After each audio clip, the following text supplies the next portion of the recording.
ফোর্ডকে ষড়যন্ত্র করে মেরে ফেলতে চেয়েছিলেন। রিংয়ের মধ্যেই মন্টেজ ফোর্ড নিথর হয়ে লুটিয়ে পড়লেন। গ্যালারিতে থাকা হাজার হাজার দর্শক আশ্চর্য হয়ে যান। সবাই ভাবল হয়তো হার্ট অ্যাটাক হয়েছে, কিন্তু সেই ঘটনার পেছনে সত্যটা ছিল হার্ট অ্যাটাকের চেয়েও অনেক বেশি ভয়ঙ্কর এবং রহস্যময়। কি ঘটেছিল সেদিন মন্টেজ ফোর্ডের সাথে? কেন মাঝপথেই থেমে গিয়েছিল তার শরীর? এই ভিডিওতে জেনে নিন সেই দিনের শকিং রহস্য।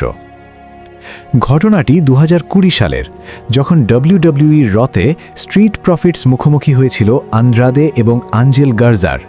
ম্যাচটি ছিল র ট্যাগ টিম চ্যাম্পিয়নশিপের জন্য, কিন্তু লড়াই চলাকালীন হঠাৎ করেই মন্টেজ ফোর্ড রিংয়ের মাঝখানে অদ্ভুতভাবে লুটিয়ে পড়েন।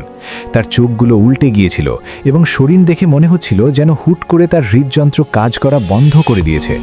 মাঠের রেফারি এবং মেডিকেল টিম দ্রুত রিংয়ে ছুটে আসে। গ্যালারিতে থাকা দর্শকরা আতঙ্কে পাথর হয়ে গিয়েছিল। সবাই ভাবছিল হয়তো আমরা লাইভ কোনো বড় দুর্ঘটনা বা হার্ট অ্যাটাক দেখতে চলেছি। কিন্তু ঠিক তখনই গল্পে আসে এক শকিং মোড়।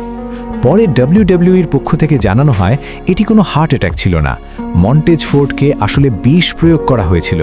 হ্যাঁ, আপনি ঠিকই শুনেছেন, কেউ একজন পরিকল্পিতভাবে তার পানীয়তে কিছু মিশিয়ে দিয়েছিল যাতে সে ম্যাচের মাঝেই অসুস্থ হয়ে পড়ে।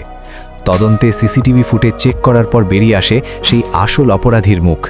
দেখা যায় জেলিনা ভেগা গোপনে মন্টেজ ফোর্ডের পানীয়তে বিষাক্ত কিছু মিশিয়ে দিচ্ছিলেন।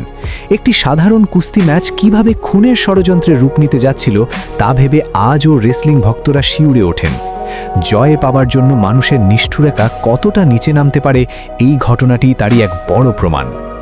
আপনার কি মনে হয়, জয়ের জন্য জেলিনা ভেগার এই ধরনের কাজ কি মেনে নেওয়া যায়, নাকি এটি রেসলিং ইতিহাসের সবচেয়ে ঘৃণ্য কাজ ছিল?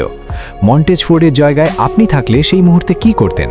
আপনার মতামত কমেন্টে জানান। আর এই ধরনের রোমাঞ্চকর এবং অজানা ঘটনা নিয়মিত পেতে চ্যানেলটি সাবস্ক্রাইব করে বেল আইকনটি চেপে দিন। ভালো লাগলে একটি লাইক দিতে ভুলবেন না।